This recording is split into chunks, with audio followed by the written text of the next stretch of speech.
A pristine, manicured lawn is the backdrop for the first volley of a suburban war. The narrator, just settling into their dream home, receives a passive-aggressive welcome letter from the HOA, disguised as a friendly reminder but clearly targeting their perfectly normal mailbox. This seemingly innocent piece of paper is the first sign that the neighborhood's self-proclaimed queen, a woman named Beverly, has a strange, obsessive focus on the narrator's property and a flair for petty tyranny. He stood there on my doorstep, a little too close for comfort, clipboard in hand, a self-satisfied smirk on his face as he watched me rip the envelope. He already knew what was inside. He was just here for the show.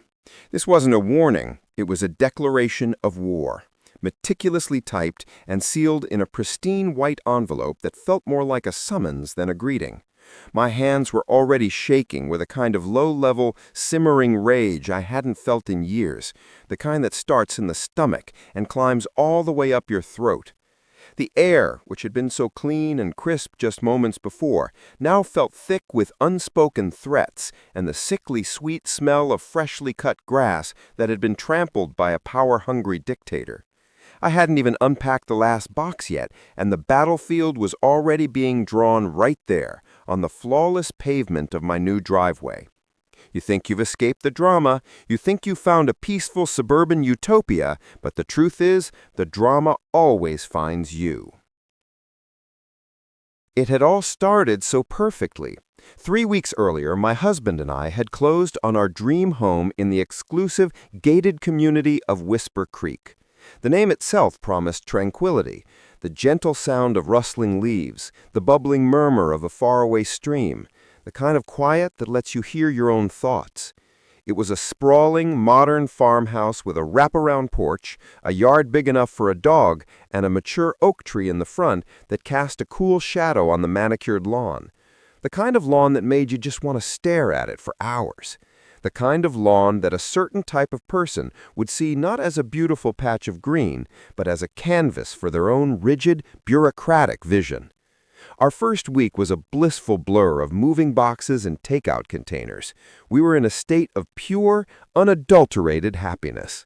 I'd spend my mornings on the porch with a cup of coffee, just listening to the birds and watching the sunlight filter through the oak leaves. My husband, bless his heart, was obsessed with the lawn. He'd spent an entire Saturday morning carefully edging it, humming to himself as he perfected every line.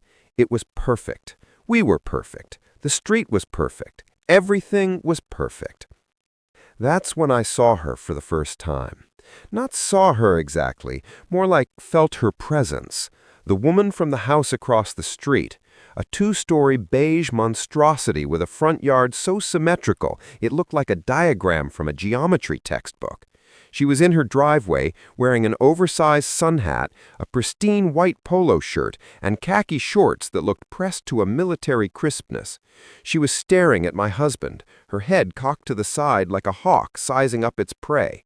It wasn't a friendly gaze. It was a look of pure, unadulterated assessment. A look that said, I see you, and I'm already judging you. I chalked it up to neighborly curiosity, though a shiver of unease ran down my spine. The next day, I found a laminated card tucked into our mailbox.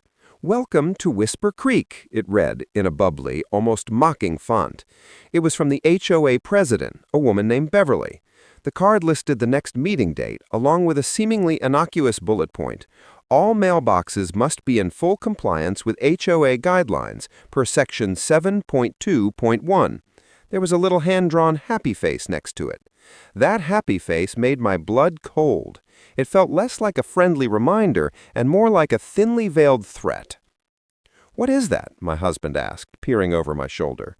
"Just a welcome card," I said, trying to sound nonchalant. "From the HOA." "Mailbox guidelines?" he scoffed. "Seriously, what's wrong with our mailbox? It's literally the one the builder put in." And he was right. Our mailbox was a standard-issue black metal box on a wooden post. It was as generic as a stock photo. It was the absolute least offensive, most boring mailbox in the history of mailboxes. And yet, this Beverly person had felt the need to single it out in a welcome card. This was a specific, targeted shot. You don't put a happy face next to a passive-aggressive rule unless you mean it to be passive and aggressive. 2 days later, the real fun began. I was sitting at my kitchen table sipping a coffee when a black sedan with tinted windows pulled up to my curb. A tall, thin man in a button-down shirt got out. He had a clipboard, a pen, and a scowl that looked like it had been permanently etched on his face. He walked up to my mailbox, took a picture of it, and then tucked a letter into the box before walking back to his car and driving off. The whole thing took less than 45 seconds. It was a silent, official-looking act of pure intimidation. That's the letter he was standing there watching me open, the one that came from the HOA with his smug face peering from behind the car window. It was a formal violation notice. And you have to understand, these things are designed to look like legal documents. The header was Whisper Creek Homeowners Association Notice of Violation in a bold, capitalized font that screamed, "You are in trouble." The body of the letter stated that my mailbox was in violation of Section 7.2.1, which, and I quote, mandates a specific aesthetic and color palette for all mail-related infrastructure. Below that, there was a picture of my mailbox, meticulously circled in red, with an arrow pointing to the post. The infraction? It was weathered. Not peeling, not rotting, not falling over, weathered. The word was underlined, as if to emphasize the sheer audacity of my mailbox's existence. I could feel the heat rising in my face. This was beyond petty. This was a microscopic, almost insane level of scrutiny. But here's where it got even more absurd. The letter gave me two options. Option 1, rectify the issue within 14 days and submit a photo to the HOA board for approval. Option 2, face a fine of $50 per day until the issue is resolved. You know, for a weathered mailbox. $50 per day. The audacity of it all was simply breathtaking. My husband came home a few minutes later and found me pacing in the living room, a crumpled piece of paper in my hand. He read the letter, his eyes widening with each line. "Are they serious? This is a joke, right? I'll just go buy some paint tomorrow." "No," I said, my voice low and tight. "No, you're not." I pulled out my laptop and started digging. I found the HOA's official website, a clunky, old-school site with a password-protected section for residents. I found the bylaws document, a 150-page PDF that looked like it was written by a team of lawyers who had way too much time on their hands. I scrolled and scrolled and scrolled. I found Section 7, which was about exterior property standards. I found subsection 7.2, mailboxes and delivery devices. But there was no 7.2.1. The document jumped from 7.2 to 7.3. I read it again, my heart pounding in my chest. 7.2.1 did not exist. Beverly Jenkins, HOA president, had invented a bylaw. She had created a fake rule on a fake violation notice to enforce a non-existent standard on my perfectly normal mailbox. It was an act of pure, unadulterated power. And the worst part? She had no way of knowing that I, a brand new resident, would take the time to read the full 150-page document. She was counting on me being intimidated. She was counting on me just painting the post and moving on with my life. She was counting on my ignorance to fuel her quiet little suburban tyranny. What I realized in that moment was that this wasn't a simple mistake. This wasn't a miscommunication. This was a test. And I knew with every fiber of my being that I was about to fail it spectacularly, but not in the way she expected. I was not going to paint my mailbox. I was going to fight her, and I was going to win. The question was, where do you even begin to fight a phantom rule? And what happens when a petty tyrant finds out you've discovered her dark little secret? A meticulously crafted revenge plan for a minor HOA infraction, an unapproved mailbox color, turns into a full-blown assault on the narrator's landscaping as Beverly's team accidentally breaks their sprinkler system. The narrator then discovers Beverly and a small cabal of her sycophants are holding a secret meeting in her meticulously kept garage. The chapter teases the narrator's first real act of rebellion, hinting at the start of a much larger, more calculated counterattack. I stood there, the cool morning air biting at my cheeks, staring at the geyser erupting from the ground where my sprinkler head used to be. The spray wasn't just soaking the grass, it was a fountain of liquid rage, a physical representation of the spite that had been simmering beneath the surface of this neighborhood. This wasn't an accident, it was a message, delivered with the subtlety of a sledgehammer. The sound of the gushing water was an alarm, a deafening siren that cut through the morning's peaceful quiet. Beverly had officially crossed the line from petty to destructive, from a passive-aggressive note to a full-on act of suburban sabotage. It was no longer a question of whether or not to fight back. It was a question of how. And as I watched the water create a small muddy lake where my perfect lawn used to be, a single clear thought formed in my mind. The mailbox was just the opening act. In the days following my discovery of the fake bylaw, a cold, focused anger had settled in. I had the smoking gun. The notice of violation was a fraud. And Beverly, our beloved HOA president, was a liar. But simply knowing it wasn't enough.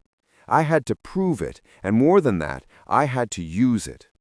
My husband, ever the pragmatist, was still of the mind that we should just paint the stupid post.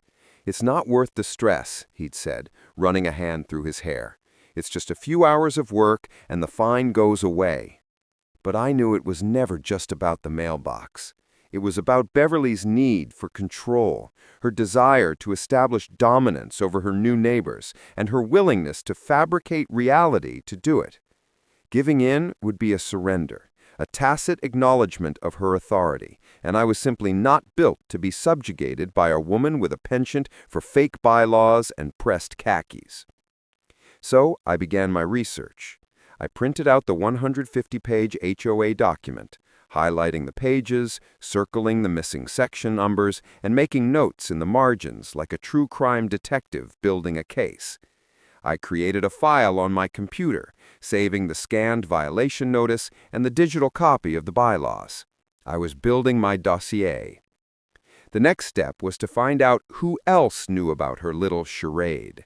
I started with a different neighbor, a kindly retired man named Walter, who had lived in Whisper Creek for over 20 years. I caught him out in his yard, watering his prize-winning hydrangeas. He was a man who moved slowly and spoke even slower, a stark contrast to the frenetic energy of Beverly's world.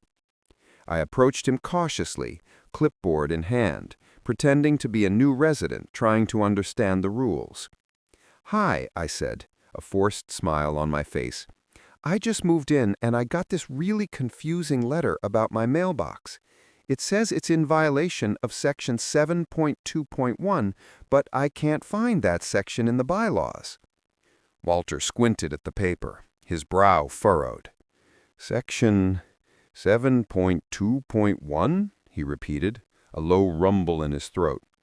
He looked at me, then at the letter, then back at me. A slow realization dawned on his face. "Oh," he said quietly, "Beverly, she's at it again, is she?" My heart leapt, I said, training to keep the excitement from my voice. "At it again?" He sighed, a long, weary exhalation that seemed to carry the weight of a decade's worth of neighborhood drama. "She's a real stickler for the rules, our Beverly," he said, and I could hear the bitter sarcasm in his voice. "Problem is, if a rule doesn't exist, she just makes one up.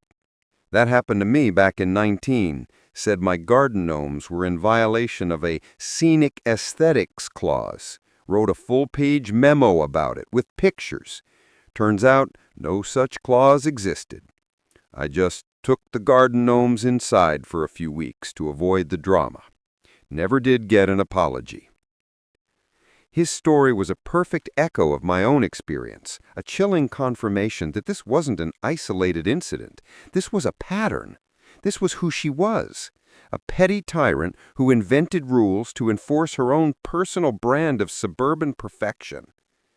Did you ever tell anyone? Walter just shrugged. What was the point? She's got the board wrapped around her little finger. I learned a long time ago it's easier to just pick your battles. Her and that little crew of hers, they're a tight group. And that was the final piece of the puzzle. I had my evidence, and I had a witness to her pattern of behavior. The next step was a direct, albeit subtle, countermove. So the following Tuesday morning, I put on my detective hat. I drove to the hardware store and bought the ugliest, most non-compliant mailbox post I could find. It was bright yellow with a red metal mailbox that looked like a birdhouse on steroids. I didn't install it. Instead, I carefully placed it on a dolly and left it on my front porch, perfectly visible from the street. I wanted to see how long it would take her to react to a real violation, one she couldn't simply make up. I watched from my living room window. Sure enough, 30 minutes later, I saw her, a blur of beige and a flash of blonde hair, walking too fast down the street, clutching a clipboard to her chest like a shield. She stopped dead in her tracks when she saw the mailbox, her mouth forming a silent O of outrage. It was a moment of pure, unadulterated satisfaction. My husband walked in, saw the setup, and just shook his head, a small smile on his lips. "You are an absolute menace," he said. And I was. That afternoon, the geyser on my front lawn appeared. I called the HOA office, a number listed on the letterhead. The woman on the other end, who sounded like she was in her 70s and had a voice like sandpaper, told me the landscapers, a company called Lawn and Order, were hired by the board to do a general inspection. "Accidents happen, honey. We'll send them back out to fix it." I could almost feel Beverly smirk through the phone. She had used an HOA contractor to do her dirty work, a perfect, deniable act of vandalism. But as I hung up, a new thought began to gnaw at me. Walter had mentioned her crew, her sycophants. Who were they? And where did they meet? That night, I decided to do some reconnaissance. I waited until after dark, when the streetlights cast long, theatrical shadows, and walked down the street, my phone's camera at the ready. I saw my nemesis's house first, a beacon of pristine cleanliness in a world of imperfect yards. Her garage was partially open, and I saw a strange sight. Not one, but 4 cars were parked haphazardly in her driveway, none of hers. I crept closer, the gravel crunching under my feet. And then I heard them, a low murmur of voices, punctuated by the occasional loud, condescending laugh. I peered around the edge of her perfectly trimmed hedge. Through the gap in the garage door, I could see them. Beverly, seated at a long table, a binder in front of her. Next to her, a man I recognized from the HOA violation notice, her little clipboard-toting soldier. A woman with a short, severe haircut was hunched over a laptop. And a fourth person, a man I didn't know, was gesticulating wildly, his face red with indignation. This wasn't a friendly get-together. This was a war council. I had stumbled upon a secret meeting of the board, a backroom cabal where the fate of our lawns and our mailboxes was being decided. As I watched them, huddled together in the dim light of the garage, I knew the battle wasn't just with Beverly anymore. It was with a whole system, a miniature government built on lies and petty control. And as I crept back into the shadows, a single question echoed in my mind. What kind of secret rule are they writing in there? What were they plotting right now that would be their next move? The narrator comes home to a shocking sight, a fake eviction notice taped to their front door, a brazen and absurd power move by Beverly, who claims a supposed violation of a non-existent bylaw. As the narrator begins to plan their legal response, they notice Beverly's house seems strangely quiet and empty for a few days. The chapter's tension builds as the narrator's suspicion grows, hinting that Beverly's obsession with their house might be hiding a massive secret of her own. I ripped the notice off the door. My fingers trembled, not with fear, but with a pure, white-hot fury. This wasn't a warning. This was a psychological operation, a theatrical display of power, a brazen attempt to intimidate me with a piece of paper.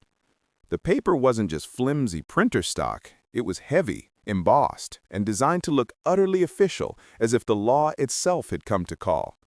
The audacity of it was so astronomical, so completely unhinged, that for a moment I just stood there, speechless. It felt like she was no longer playing a game of petty rules, but was building her own warped reality, and she expected me to live in it. What kind of person creates a fake eviction notice to enforce a phantom bylaw? You can't make this stuff up. This was it. The line had been crossed, a point of no return from which there was no retreat, only escalation. My husband and I had spent the last 2 weeks under a state of psychological siege. The sprinkler incident was just the beginning. After our discovery of the secret meeting, we started to notice a pattern of escalating, almost theatrical harassment. It was all subtle enough to be deniable, yet completely transparent in its intent. One morning, our trash cans had been mysteriously moved 10 feet away from the curb, a clear violation of the garbage receptacle protocol outlined in a fresh, passive-aggressive email from Beverly. The following week, a small, laminated sign appeared on the edge of our lawn, warning against unauthorized landscaping alterations, a clear nod to my husband's new herb garden. Every day felt like a new scene in a play written by a very bored, very vindictive playwright. I'd been planning my counteroffensive with the precision of a chess grandmaster. I had my documents, my evidence of her fake bylaws, and now I had proof of a cabal of board members colluding in her garage. My next move was to attend the next HOA meeting, not to complain, but to expose her. I was going to stand up, clipboard in hand, and methodically dismantle her entire flimsy facade. It would be a moment of pure cinematic justice. I had even prepared a line. "Madam President, I believe there's been a mistake in your understanding of the bylaws. All of them." My husband, meanwhile, had begun his own, more personal investigation. He'd developed a strange obsession with Beverly's house. "Hey, look at that," he said one afternoon, pointing out the window to her perfectly manicured lawn. "She's not even doing her own landscaping. The same company that fixed our sprinkler system is over there right now." It was true. A team of landscapers in crisp, matching uniforms were meticulously trimming her hedges.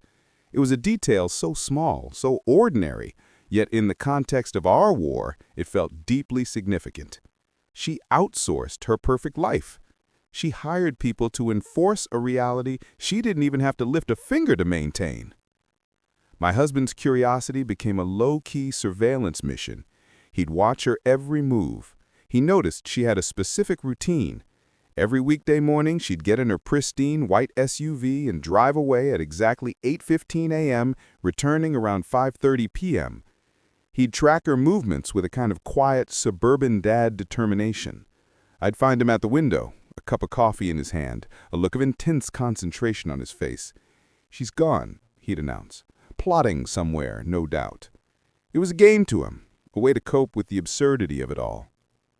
Then, for 3 consecutive days, her routine broke. The SUV was gone at 8:15 a.m. as usual, but it never returned at 5:30 p.m. The house remained dark, the blinds drawn tight. The landscaping crew came and went, but the garage remained closed, its secrets locked away. "Where is she?" I asked one evening, staring out at the dark house. "Do you think she's on vacation?" My husband shrugged. "Maybe, but why wouldn't she tell anyone? I've seen her get in and out of the car. She always carries a big purse, a tote bag. Today, nothing. It was just empty." The house next to hers was a family with 2 small kids, and the mother was a friendly woman I'd chatted with briefly. I decided to make a casual inquiry. I put on a friendly face and walked over, a plate of homemade cookies in my hand. "Hi," I said, my voice as cheerful as I could muster. "I hope you don't mind. Just wanted to say hi and drop these off. We're the new neighbors." The woman, whose name was Sarah, was incredibly kind. "Oh, thank you so much. It's so nice to have new people on the street." We chatted for a few minutes about the usual neighborhood stuff. Then, with a practiced casualness, I brought up Beverly. "Your neighbor Beverly, she seems so organized. I got a little welcome letter from her, very official." Sarah's smile tightened just a little. Oh yeah, Beverly. She's very dedicated. She's the board president, you know. The way she said dedicated made it sound like a mental illness. I just noticed her car has been gone a lot, I said, fishing. I hope she's okay. Sarah lowered her voice conspiratorially. Oh, you didn't hear. She's on a little work trip. She does this sometimes. Says it's for the HOA, but I think it's just a way to escape her husband. She rolled her eyes playfully. He's a nice man, but he's a total recluse. You never see him. She always comes back looking exhausted. A work trip. For the HOA. The phrase struck me as strange, but it made sense. Beverly was a woman who lived for this stuff. I had a momentary pang of something that might have been sympathy. Maybe her life was so empty that she had to fill it with fake bylaws and invented conflicts. That evening, I came home from a late run to the grocery store. It was dark, the street lights casting their usual ghostly glow. As I pulled into my driveway, I saw it. Taped to my front door, right where I couldn't miss it, was a folded piece of paper. It wasn't the flimsy violation notice this time.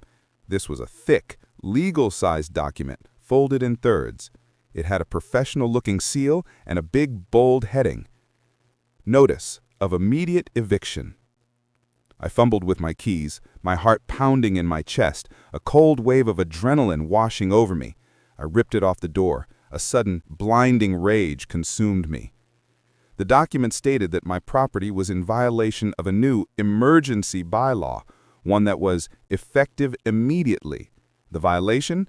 Failure to address and rectify all outstanding infractions, leading to a forfeiture of property rights.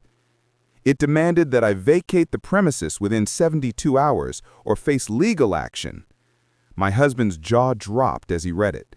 "This is insane," he said, his voice a low growl. "She's gone completely off the end piece."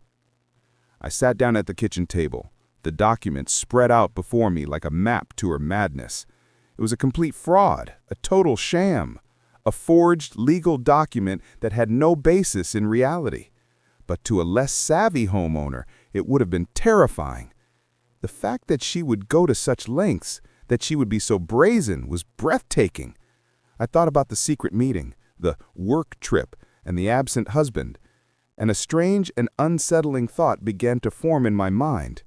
Why would she be so obsessed with my house, with controlling every move of mine, if she had a life of her own? And why was she creating these ridiculous, escalating fantasies while her own house sat dark and empty? I had a feeling that this notice of eviction wasn't the work of a bored tyrant. It was the frantic, desperate act of someone who was losing control. But what was she losing control of? And where had she been for the past 3 days that made her so panicked? I looked out my window at her dark, silent house. Something was off. Something was profoundly, fundamentally wrong. And I knew, with a certainty that chilled me to the bone, that the answers were not in my mailbox, but in hers. An offhand conversation with a neighbor reveals Beverly has supposedly been on a 2-week vacation, sparking the narrator's suspicion about the fake eviction notice and her empty house. The narrator does some digging and finds an unusual pattern of activity at Beverly's home. Not a vacation, but a secretive absence. This revelation turns the drama from a petty HOA feud into something much more sinister and personal. The fake eviction notice lay on my kitchen counter, a paper monument to Beverly's unhinged obsession. But I couldn't stop looking at her house. The windows were still dark, the lawn still pristine, a silent, empty tomb in the middle of our humming suburb. You've heard of a quiet storm, right? This was a silent war, and the stillness of her home was more unnerving than any of her letters or her sprinkler system sabotage.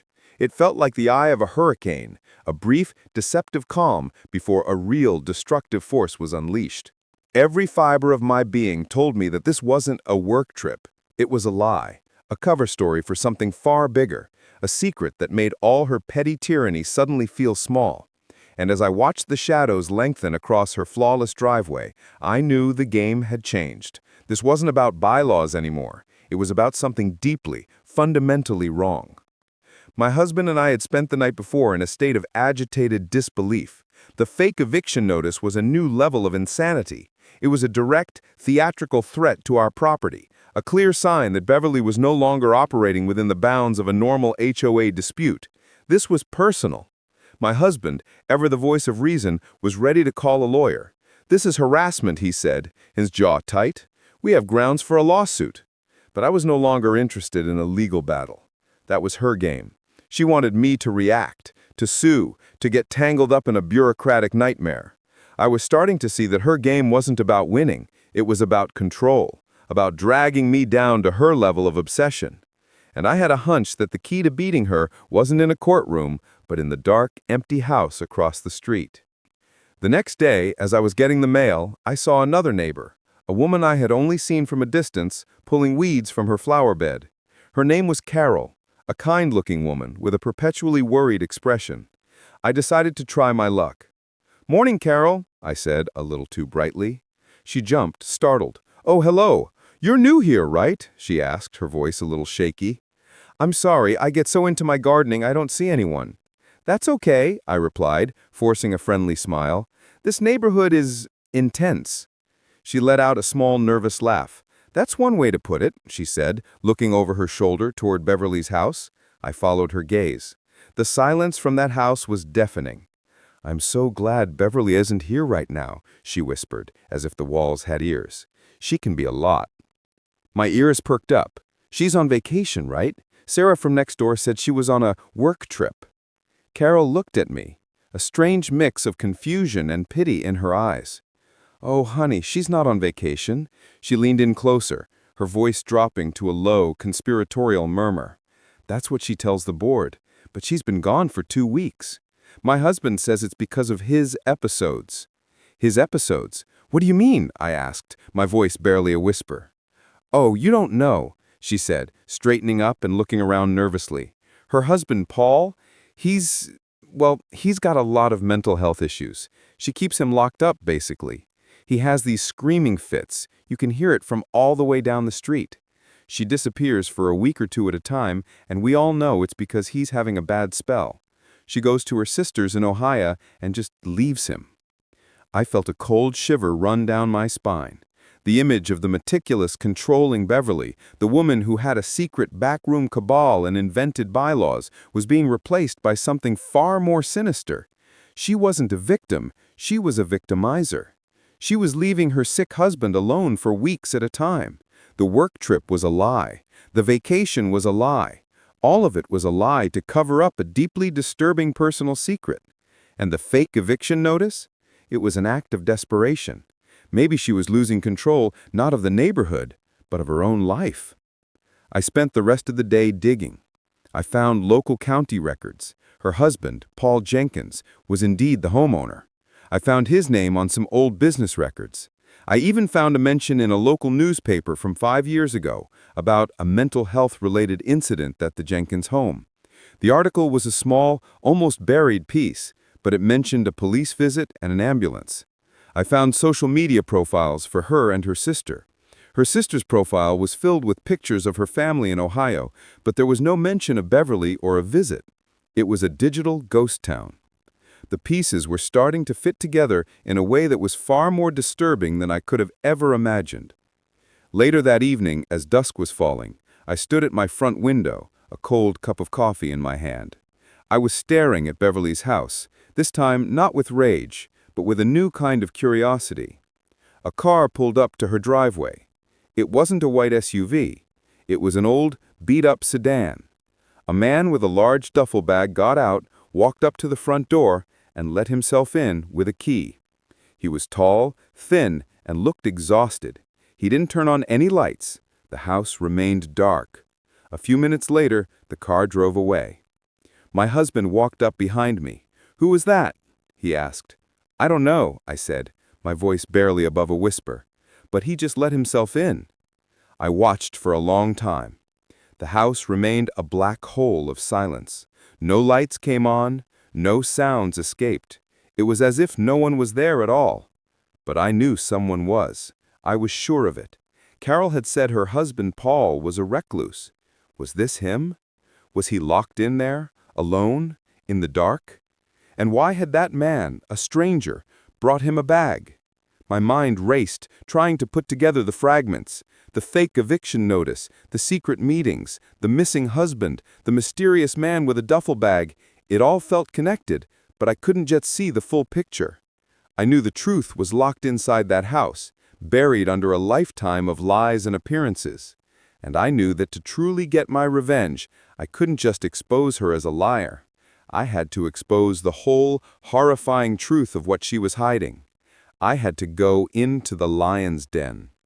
And as I watched her dark house, a single, horrifying realization washed over me.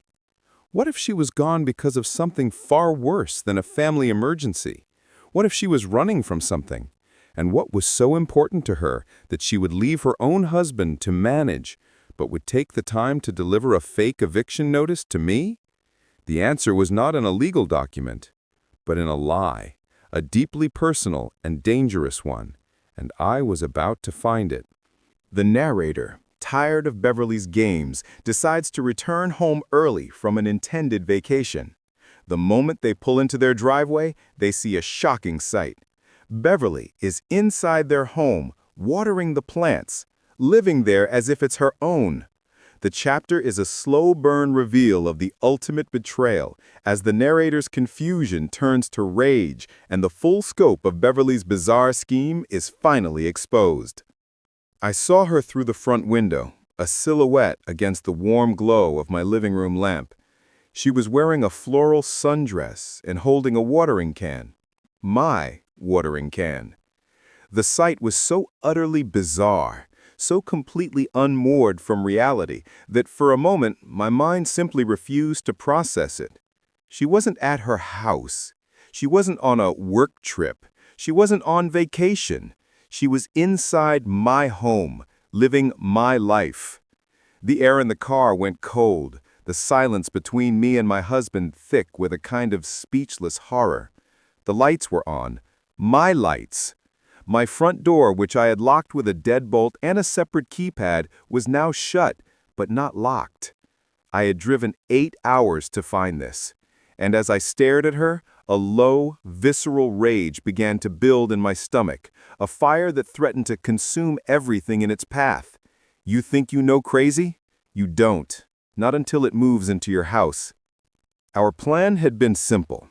After the fake eviction notice, we were done playing her game on her terms. We decided to take a short, pre-planned vacation to clear our heads, knowing that the fine for the mailbox would rack up while we were gone. We would let her win a small battle while we prepared for the war. We had a 7-day trip planned to the coast, a place where there were no mailboxes to worry about, no sprinklers to fix, and no HOA tyrants to plot against. The drive down had been a slow, cleansing release of stress. We talked about anything but the neighborhood, about our future, our jobs, our dog. We were finally free, for a moment. On the 3rd day, a thought started to nag at me, a splinter in my mind I couldn't ignore. I kept thinking about the mysterious man with the duffel bag, the empty house, and the work trip that was almost certainly a lie. The whole thing felt off.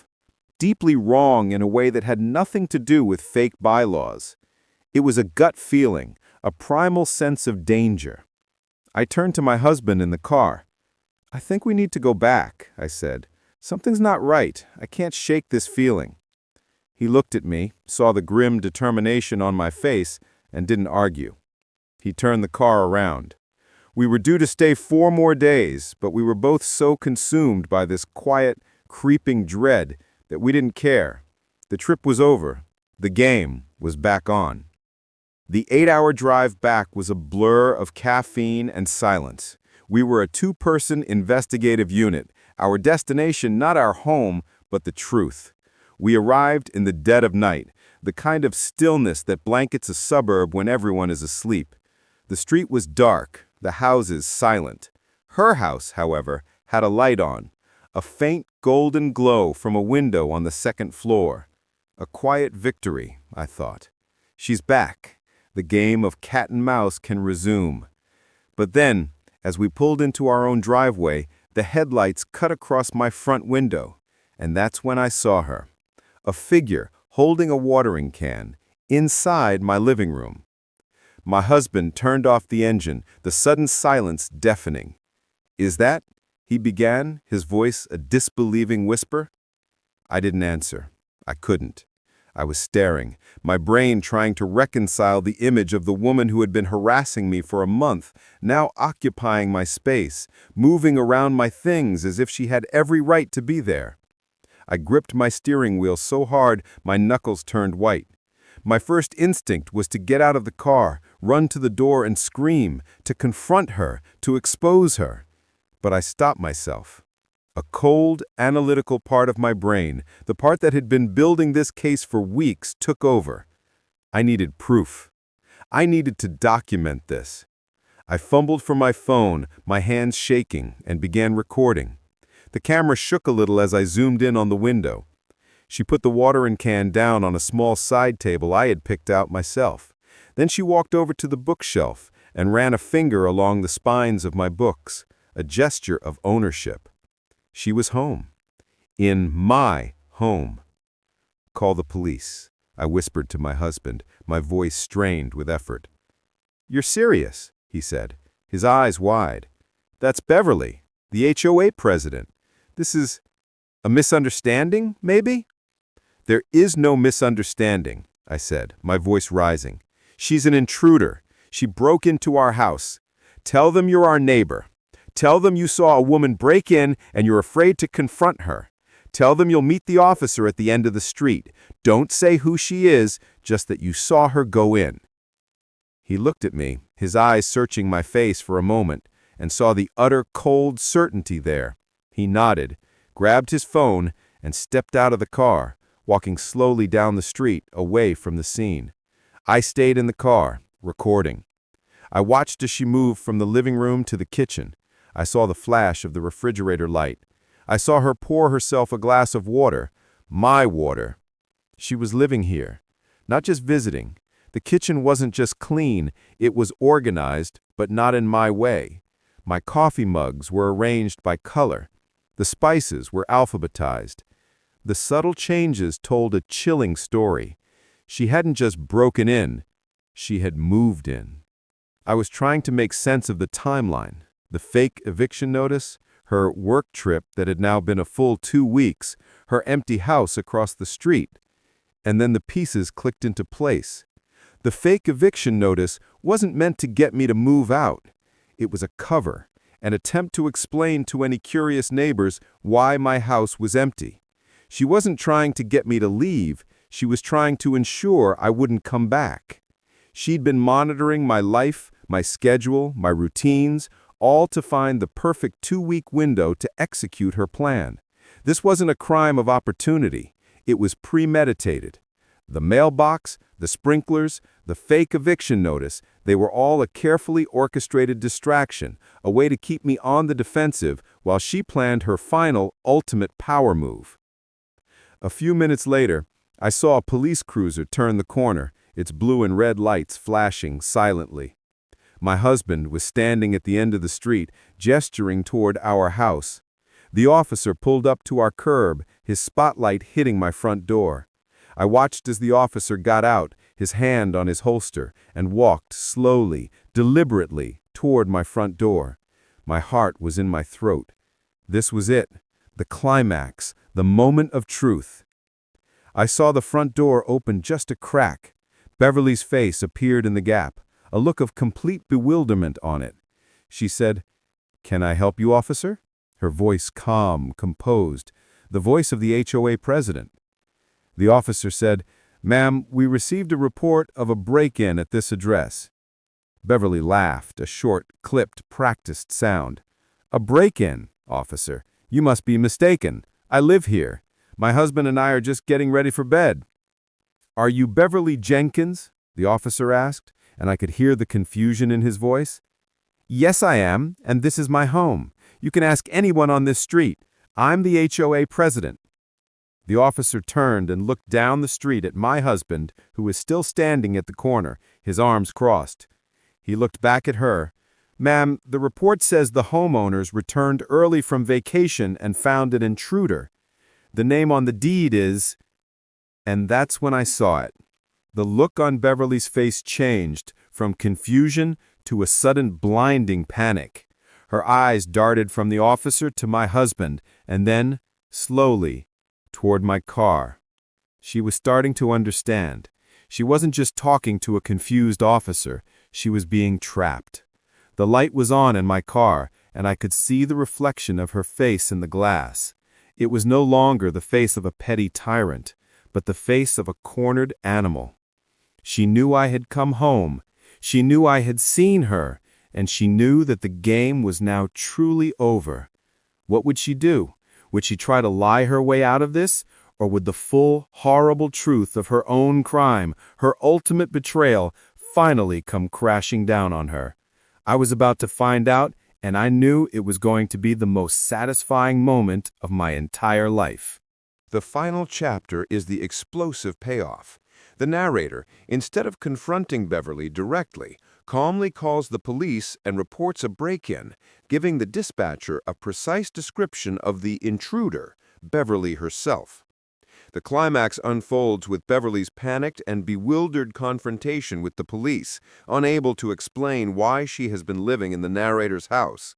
This chapter concludes the saga with a devastating, satisfying, and public humiliation for Beverly, sealing her fate as the HOA's deposed tyrant. Her face, a mask of carefully constructed composure moments before, completely collapsed. The sudden, unhinged look of pure, unadulterated panic was better than any revenge fantasy I could have ever imagined.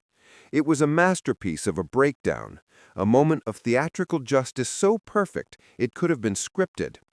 This wasn't about a mailbox anymore. It wasn't about a sprinkler system. It was about her entire pathetic house of cards crashing down around her, and I had been the one to light the match. She knew my husband and I had seen her. She knew the game was over. The look she gave me, a fleeting moment of recognition in the blinding glare of the officer's flashlight, was pure, unfiltered hatred. It was the face of a person who had just realized they had called the police on themselves. The officer, a young man with a no-nonsense expression, was caught between two competing realities. On one hand, a woman claiming to be the HOA president insisted she lived here. On the other, my husband, a concerned neighbor, insisted he had just witnessed a break-in. The officer looked from the deed on his phone to Beverly, then to me, still in my car, my phone's camera still recording. "Ma'am," he said, turning back to Beverly, "the deed for this property is in the name of," he paused, reading from his screen, "John and Jane Doe," my husband's name. "Is that your name?" Beverly's eyes darted wildly. Her composure was gone, replaced by a desperate, sputtering panic. "No, but they're on vacation. I'm house-sitting. Yes, that's it. I'm house-sitting for them. It's a mutual agreement." She was making it up as she went along, her lies as flimsy as the paper of her fake eviction notice. The officer looked unconvinced. "Is there a house-sitting agreement? A key? A note?" Beverly's mind, which I knew to be a vast repository of fake bylaws and made-up rules, was failing her. She couldn't produce a single piece of evidence. She just stood there, her mouth opening and closing like a fish out of water, desperately searching for a lie that would hold up under the cold scrutiny of the law. They left me the key under the mat," she stammered, pointing to the doormat that I knew for a fact had been there since we moved in. "They forgot to tell me they were coming home early. It's a mutual agreement." The officer looked unconvinced. "Is there a house-sitting agreement?" My husband and I walked up to our front door, and I said, as calmly as I could, "We can confirm, officer, we never left a key under the mat, and we never agreed to have her house sit. She is an intruder." Beverly's head whipped toward me, her face contorted with rage. You little liar! I'm the HOA president. I was just checking on the house for them." She was yelling now, her voice a sharp, high-pitched shriek that echoed down the quiet street. Neighbors, stirred by the commotion, were starting to turn on their porch lights, their faces peering from behind drawn blinds. This wasn't just my revenge anymore. It was a public spectacle. The officer took a step closer to Beverly, his posture suddenly more formal, more serious. "Ma'am, for your own safety, I need you to step outside the residence." "No!" she screamed. "This is my house. I'm the president. I'm a respected member of this community. You can't do this to me."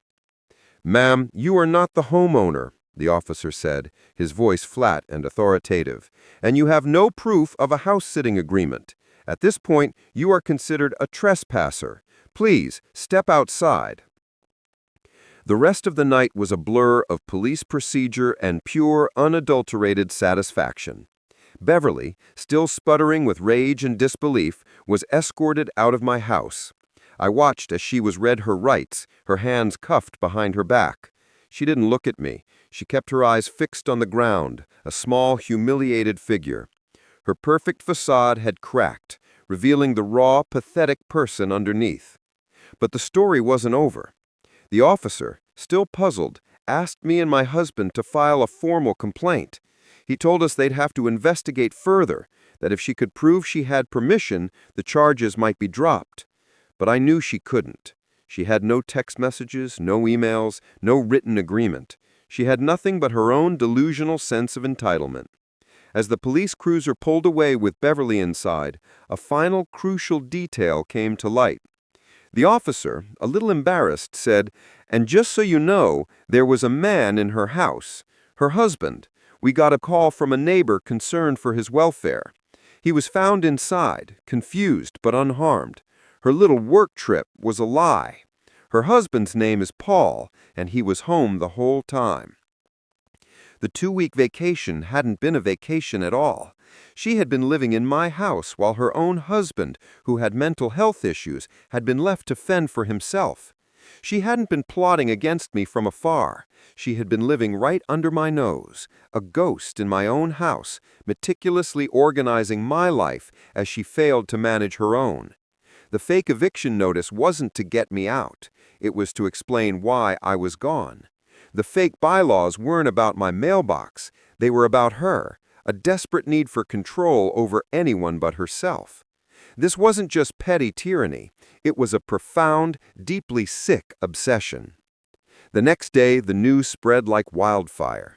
The HOA board, in a rare act of public decency, called for an emergency meeting. They voted to remove Beverly as president. They sent out a mass email, a terse, formal notice of her resignation for personal reasons. It was a fitting, if anticlimactic, end to her reign. Her sycophants, her little cabal of cronies disappeared back into the woodwork, their own miniature kingdoms of petty rules now gone. The neighborhood, once a place of simmering, unspoken tensions, began to breathe again. People who had been afraid to speak up started to talk to each other, sharing stories of Beverly's small cruelties. It was as if a storm had passed and the sun was finally shining. The day after the incident, a neighbor from a few doors down came over with a batch of cookies. "I'm so sorry about all that. We were all so afraid to say anything. Thank you for doing what none of us had the courage to do." And in that moment, I knew that my revenge had been worth it. I had not only reclaimed my house, I had reclaimed the soul of a neighborhood. I had faced down a tyrant, not with lawyers and bylaws, but with the simple, devastating power of the truth. And it was the most satisfying moment of my entire life. She tried to make a home of my house, but in the end, she didn't just lose my home, she lost her own.